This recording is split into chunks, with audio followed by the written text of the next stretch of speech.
Hey, welcome back to No Hype Beer Reviews. Unless it's your first time, then welcome. Please consider subscribing. If you do, hit the notification bell. You got the updates. Really excited for today's beer. Really excited. So, not that long ago, at least relatively speaking, I reviewed a vintage of this beer. I think it was from 2015, and it was amazing. And Sean from Nerd Sense had sent a picture. He's like, "Hey, did you know they were canning it this year?" I'm like, "Nope, had no idea." Just landed, as you already know, because it's in the title, and I'm sure you're aware, unless this is some big surprise what beer I'm reviewing.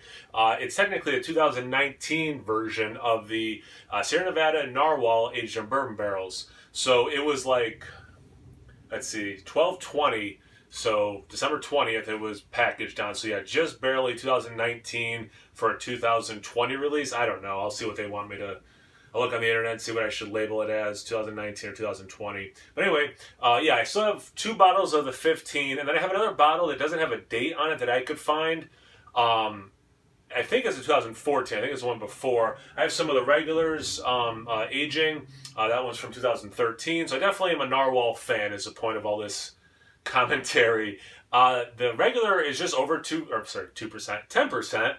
And the other vintages in the bottles of the barrel aged were 12.9%. This is 11.9%, so 1% exactly down.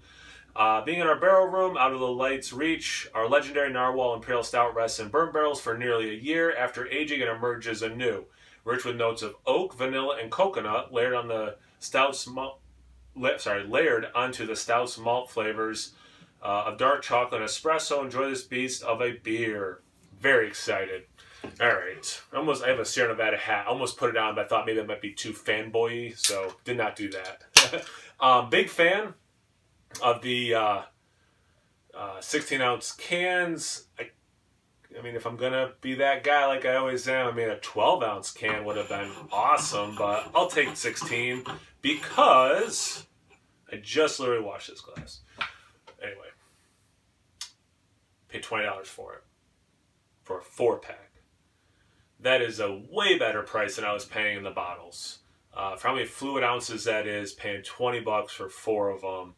So I'm a big fan of that. So I'll give 1050 the props. The barrel aged one was in 12-ounce cans for $20, at least locally to me. Whereas this, I'm getting 4 extra ounces in each can, and I paid the same price. So I'm not going to complain. Speaking of not complaining, that looks like a big stout. Probably, yeah, still about a finger and a half ahead, 2 fingers when I poured it. When I'm thinking of a barrel-aged beer, I don't think, I know, you can get a nice head on it, but that's a pretty big head. Pitch black. I mean, that is a dark beer. Definitely in that mocha head color. Tiny bubbles, small bubbles breaking up into medium and big bubbles. The bubbles are all over the place at this point. See about the aroma. Tell you what, that smells really good. Good amount of the bourbon's coming through, actually, and I do get some vanilla and coconut, which I want. So that's awesome.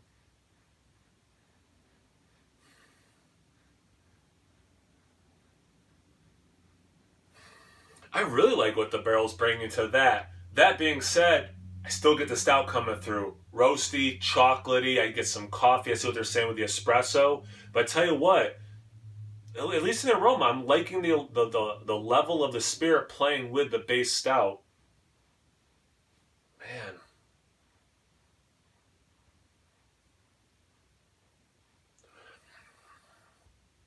And that vanilla mixing with the oak. Yeah, okay. It's not in your face, but it's not taking that much to find it either. So a medium plus aroma, and what is there is amazing. But yeah, it's not the biggest bouquet I've ever had of aroma, but it's definitely there, definitely on the plus side of it. But anyway, let's see about the taste. Cheers.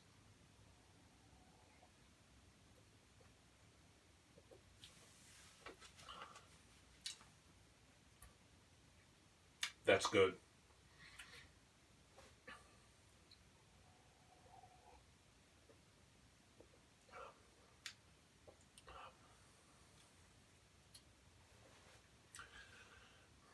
Okay, so it's a lot like the aroma, but it's in different intensities.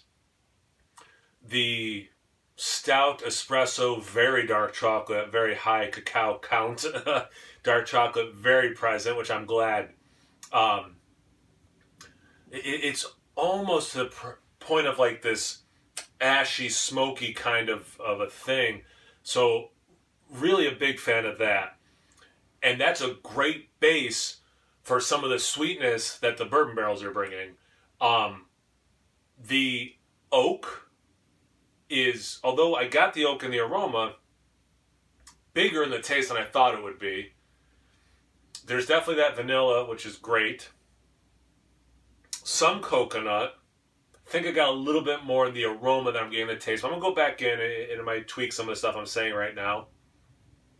The aftertaste is this interesting thing where it feels like my mouth has been coated by something sweet, yet the actual lingering taste on my tongue, the concentration of it, is this coffee, bitterness, dark chocolate thing.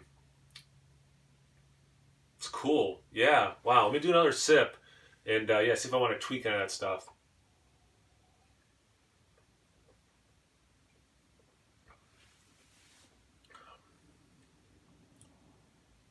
Man, I like that. That might be one of the oakier bourbon barrel aged stouts I've had lately, and that is not a bad thing. Wow, that's good. And now, now they did a second sip, I'm realizing that aftertaste, a lot of that is actually it's a wood. It's that oak finish with all the other stuff I said, and I don't know if it's just compounding on my tongue and the aftertaste since it's been a couple sips now. Wow. It's just cellar temperature, so looks like it's just under 60 degrees, and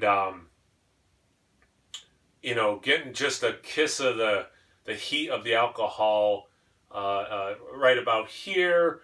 After the sip is done, I'm not getting any alcohol on the taste, on the palate, and it's very minimal aftertaste.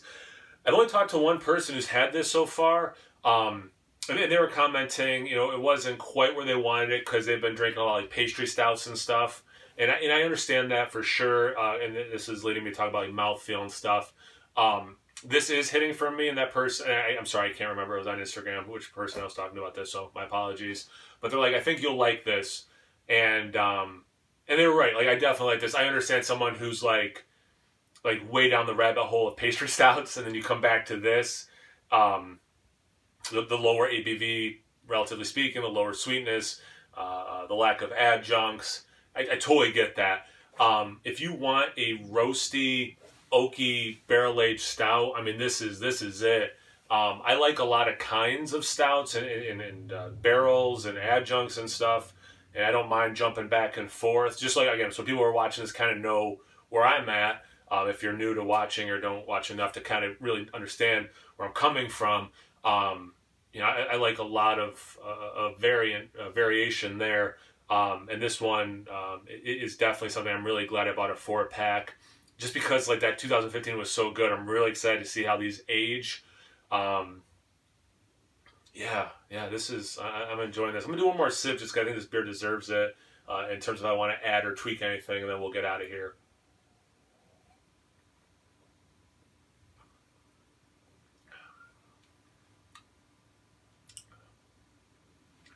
Yeah, it doesn't get like sweet enough.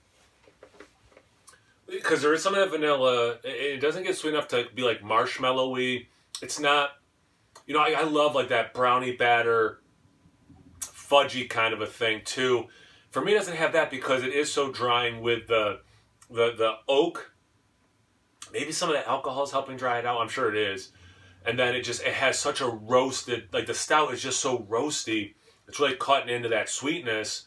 So yeah, again, going back to the pastry thing, I could see why this might be taking them aback. Like, wait, stouts are supposed to be sweeter than this. But yeah, for me, this is landing hard. Have you had this? I'm sure, because this is probably getting pretty good distribution. So I'm like super curious what people think about this. So definitely put that in the comment section below. Thank you guys for watching. I really appreciate that. Check me out on Instagram on tap. So I have beer reviews at both those places. So please like, comment, subscribe, and most importantly, imbibe. Cheers, everyone.